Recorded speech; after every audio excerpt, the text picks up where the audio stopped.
Welcome back, all you lovely people.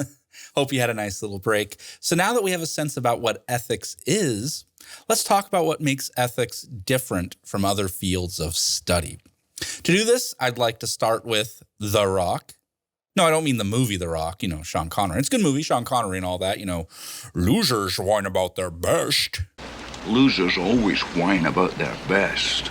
No, not that Rock. I'm talking about The Rock, Dwayne Johnson. So I've found out some facts about Mr. Rock. Let's put them up on the big board. Middle name is Douglas, born in 1972. He weighs 262 pounds, and so on. Now, what these claims have in common is that they are descriptive claims. Descriptive claims are just factual assertions that primarily involve a description of a situation. Just the facts, I guess, is a way to think about it. Again, descriptive claims, you're just trying to describe what it is or what is going on. And so these are just describing facts about the Rock, about Mr. Rock. But now let's consider some other claims about The Rock. That's The Rock is a good guy. The Rock is very handsome. Gives me the vapors, I know. The Rock needs to take more serious roles in movies. Now, these are different. These are normative claims. They're value judgments that make a recommendation for a situation, or they make an evaluation of a situation. So again, normative claims, value judgments that make a recommendation or make an evaluation. A recommendation is what you should or should not do. An evaluation is whether something's good, bad, ugly, beautiful. So you can see descriptive, it's just the facts, just saying what is the case. Normative claims are trying to tell us what ought to be the case, whether that is through a recommendation about what you ought to do, or if it's an evaluation about what is good, and then you ought to, I assume, do it or approve of it. So that's the distinction between descriptive, factual assertions that primarily are describing a situation, versus normative claims, which are value judgments that make a recommendation or an evaluation of a situation. Hope you can start to see the difference between those. Again, it's very different to say The Rock is, how tall was he? He weighs 262 pounds. The Rock weighs 262 pounds. Very different claim than saying The Rock's a nice guy. Very different claims.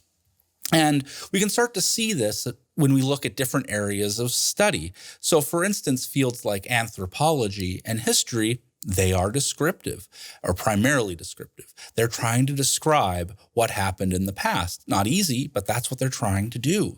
Psychology, that's trying to describe how people tend to behave in certain situations. Not easy, but also descriptive. Describing. Physics attempts to describe the rules governing the universe.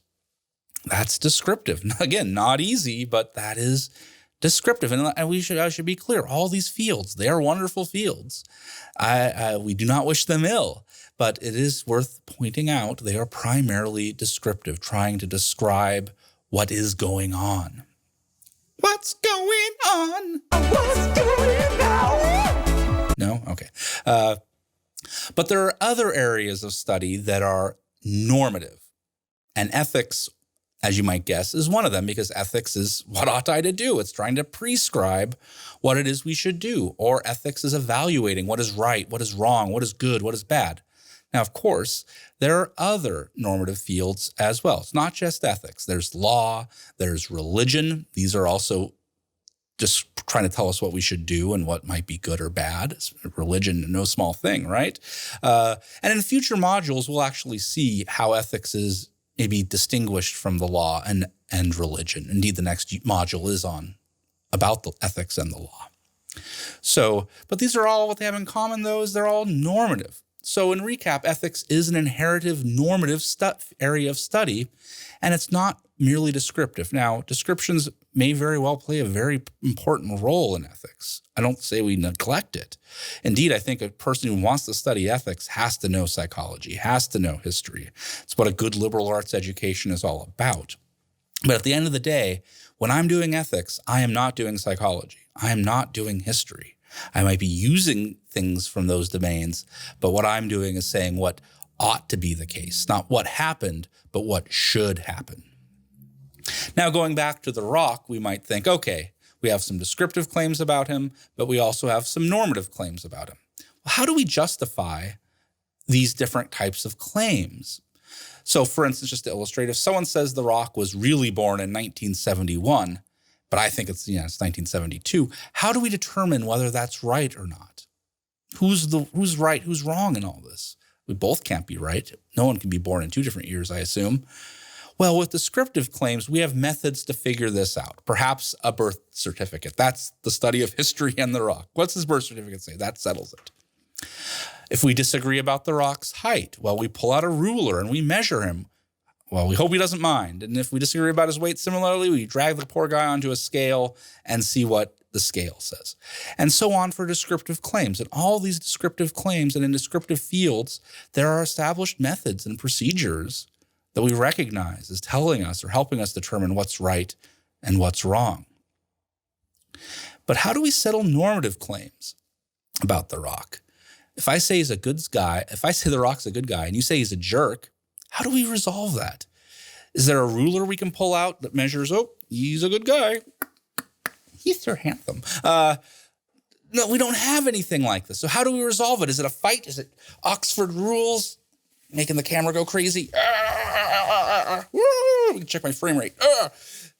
No, of course not. We don't resolve it that way. But then how do we resolve? Because obviously, historically, it seems when we say something's good or bad, wars, when it came to slavery, a civil war had to be fought over in America.